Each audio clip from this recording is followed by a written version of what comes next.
It's troubled me that most weeks my devotional messages have been dominated by men.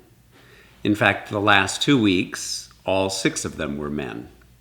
So I'm glad that this week I'm going to talk about 1 man and 2 women: Bartolome de las Casas, Mary Magdalene, and Bridget of Sweden. Monday, July 20th, the Presbyterian Book of Common Worship remembers Bartolome de las Casas. He was an historian, born in 1574, possibly in Seville. In our church, we're studying the history of racism in the United States, and we recently discussed the colonization of the Americas by Europeans. Bartolome is a key figure in that story. He sailed to Hispaniola in 1502, accompanying the governor. He was given a land grant, which had natives living on it. He set himself to teach them Christianity, and then in 1512 or 13, he was ordained a priest, perhaps the first person to receive ordination to Christian ministry in the Americas. He participated in the conquest of Cuba and then was awarded native serfs as part of his payment. But he was not content to be a slaveholder. He returned them to the governor, and he began to plead the case for humane treatment of native peoples. He realized that appealing to the colonial administration was fruitless, so he returned to Spain in 1515 to appeal to the emperor on their behalf. He was appointed to investigate the status of the natives, and the next year he returned to America. Without going into detail of his activities, let me say simply that Bartolome dedicated the rest of his life to the cause of peaceful settlement of the Americas by Europeans and cooperation with the natives in building a new civilization. He also chronicled the abuses of natives by European landholders, hoping to spur reform, but also as a prophetic warning. He wished to expose the sin of domination, oppression, and injustice that the European was inflicting upon the newly discovered peoples, and to reveal to Spain the reason for the misfortune that would inevitably befall it when it became the object of God's punishment. Bartolome's pleas were heard by the government. The emperor established laws that would guarantee the freedom of native peoples, and he appointed Bartolome Bishop of Chiapas in Guatemala in order to enforce those laws. The colonial landowners resisted, though. When Father Bartolome said that the reason Christians enslaved natives was not for their good, but out of greed, he guaranteed the hostility of the landholders. Eventually, in 1547, he returned to Spain as an advisor to the emperor. He opposed Sepulveda. Sepulveda was the one who claimed that natives, quote, are inferior to the Spaniards, just as children are to adults, women to men, and indeed, one might even say, as apes are to men. Bartolome continued to write and speak on behalf of the rights of the natives of America to the end of his days, and he died in July 1566, in his 90s. In our day, he is honored as the first European voice to call attention to the injustice of the colonial system maintained by the European powers in Africa and America. It's about time we consider a biblical figure again, and our calendar invites us on Wednesday the 22nd to remember Mary Magdalene. I'll bet that most of what you think about her, you probably gained from the wonderful musical Jesus Christ Superstar, rather than from the Bible. I'll simply say that the portrayal of Mary in the show has more to do with tradition than it has to do with biblical history.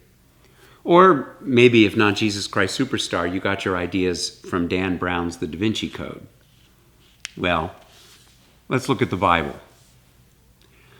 Mary is introduced as one of Jesus' followers. She's one of the women who had financial resources and helped to support his missionary efforts. She was from Magdala, a fishing community on the shore of the Sea of Galilee. Luke tells us that Jesus had exorcised 7 demons from her. Now, there's another unnamed figure in the Gospel of Luke, a woman who anointed Jesus and was said to be a sinner. And many people have claimed that that woman was Mary of Magdala. But the Bible doesn't say that she was. Mary Magdalene was a stalwart follower of Jesus. She was nearby when Jesus was crucified. One of the few details of his resurrection that all 4 Gospels agree on is that Mary was a first witness to it. In fact, some Christian traditions refer to Mary Magdalene as the apostle to the apostles. She was the one Jesus sent to the apostles to tell them that he was raised from the dead. I frankly don't see any need to speculate on whether Mary had been the sinner woman when the Bible suggests that she wasn't. I don't see any need to speculate on what her feelings were for Jesus. She was a follower. She was committed. She was faithful. She followed through. And she was the apostle to the apostles. What more do we need to say? Then on Friday, July 23rd, our book honors Bridget of Sweden, or Saint Bridget. Bridget was born in 1303 to a wealthy Swedish landowner. She was married at the age of 14 and bore her husband 8 children, 6 of whom survived infancy, which is pretty good for that day. And they also made their own mark on the world. When she was summoned to be a lady of waiting to the Queen of Sweden, she and her husband moved to the royal court. Soon after that, they went on pilgrimage to Santiago de Compostela, and not long after their return to Sweden, he died. She joined the Franciscans and devoted herself to prayer and the care of the poor and the sick. In time, she founded a new order which had the unusual feature of having men and women sharing a monastery, although they lived in separate cloisters. She and her daughter Catherine went to Rome, partly to seek authorization of the new order, but also to do what she could to improve the moral state of the papacy, to try to heal the rift between Rome and Avignon. While she was there, she corresponded regularly with her community in Sweden, but she remained in Rome until her death on July 23rd, 1373. Brigitta, or Bridget, is remembered also for her visions, which she recorded. They were translated into Latin and they were circulated throughout Europe. One vision that deeply formed her spirituality she had when she was 10 years old.